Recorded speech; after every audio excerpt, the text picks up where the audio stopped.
Well, hi everybody, it's Sandy Allnock here for Ellen Hutson, and today I'm going to make a Copic marker snowman scene that, yes, you can do.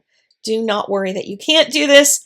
I am coloring all the things once a month with Ellen Hutson, and I thought I'd show you some other cards that I made with this stamp set. You might have seen this part over on my blog. I have these little elves that I made in a row so I could put them in a bed. There are some little stockings in the set as well, and some holly, and I put that into a scene with a fireplace. And then we have the little Santa Claus and the little floating heads that are no longer floating of the little reindeer because I put them in front of a house. I even included the tops of the windows. But this is the card I'm going to make today, and it is easier than you might think, so don't panic. The little heads were stamped first, and I stamped them in some Lawn Fawn Jet Black ink, which is one of my favorites because it works for both watercolor and Copic, and I don't have to remember which ink pad I'm grabbing, which is one of the reasons I like it, since it does work for both, because sometimes I just get busy stamping and I grab any old ink pad, and if I grab a non-waterproof when I'm working with watercolor, it upsets me, and vice versa with Copic. So I'm drawing a wiggly line for the top of the snow on the fence and then a wiggly line for the bottom with a few icicles hanging down, and that's really all that you have to draw ahead of time.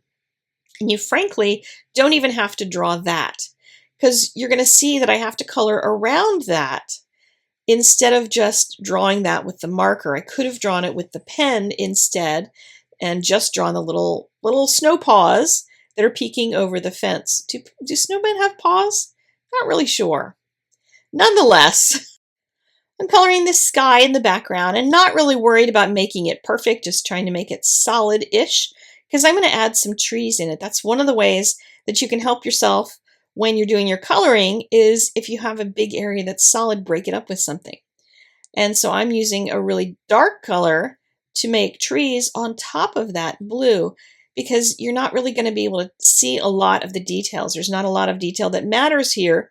So if you're not really great at drawing trees, you can get away with a lot when you have it on a dark background like this. That's one of the reasons I love making night scenes during the holiday season, because not only do I cover them up with trees, I can cover them up with snow.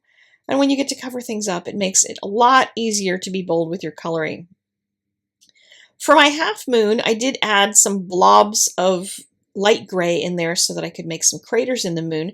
However, I decided to do something else a little braver, which is to make some of the trees pop up in front of the moon. So the moon is now down below the horizon. You could get away with it with putting the trees just down below and not worry about putting them in front if you're worried about what your trees look like up on top. But I like to kind of break up my scene a little bit so it looks like the moon is slowly rising from way down at the horizon line. And I get carried away with the trees because I like making them so much. Next up is that fence, and it's just a large mass of color that you really want to make it look like it's kind of a fence, but not really stress out about it too much. Now my E27 marker, as you can tell, is dying, but guess what? I'm going to continue working with it until I get every last bit out of it, because I'm going to put a couple layers over top of it anyway.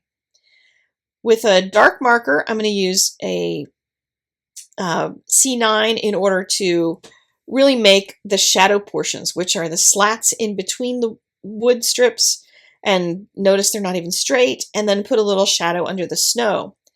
Using a dark brown, an E59, you can use any of the dark browns, to make some rough wood grain in there.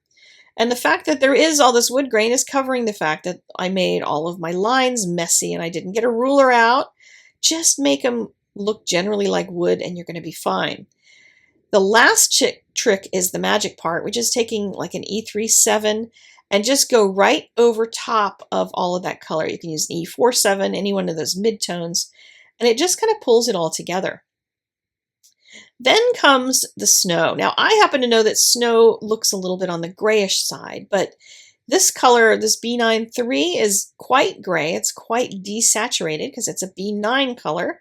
And that 9 is what tells you that it's a desaturated color, but it wasn't looking very happy. It was looking a little bit on the the sad side in terms of the coloration of it. So I did decide to go with something brighter, something a little stronger, an E45. This is all being backlit, so I can just leave white areas where the moon is shining on the tip top of that snow. So then I'm going to use a B41, which is, excuse me, a little less desaturated, but a little lighter, and kind of blending in the rest of it so that we end up with an overall blue, but not so much blue, not so dark, and a little happier of color.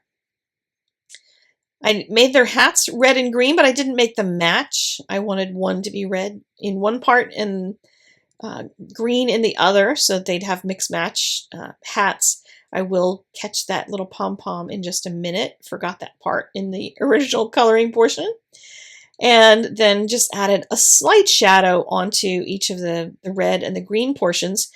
Once you're at this point and you've added this much to it, it doesn't matter a lot if you get dimension in things like the snowman, because you're going to see how the snow that I add on top of it is going to really change everything anyway. So did my little fussy details, doing a little bit of the finishing up of all those little colors. And then we've got the snow starting, and that's when I realized, wait a minute, I had more I wanted to do on my little hats. So there we go, adding some stripes onto the hats just with little dotted lines using my Uniball Signo pen. I go through a ton of these in the winter, a ton. So yeah, you might want to pick up a few and make sure you get them. I pick up one with each order generally, or every other order, especially in the wintertime. I end up getting a couple because I'm always going to just use them. Some people don't find that they work very well. Try pressing a little lighter with the pen, because you need to allow the ink to roll around the ball. There's a roller ball in the end, and it has to actually move around it. So a lot of it is pressing too hard. Then I stamped my sentiment on there, right on top of the Copic coloring, and forgot to show you earlier that I used Versamark and the powder tool so that the little powder wouldn't stick to the fence. And then I did my heat setting of the sentiment, and that one is from the Vintage, I think it's called the Vintage Sentiments or some such like that. There will be a link in the doobly-doo as well as over on the blog, of course, so that you can find all of these. I hope you enjoyed this video. If you did, give it a big old thumbs up, leave me comments, visit me over on social media, and visit Ellen at ellenhutson.com. And I will see you guys again next month. Take care. Bye-bye.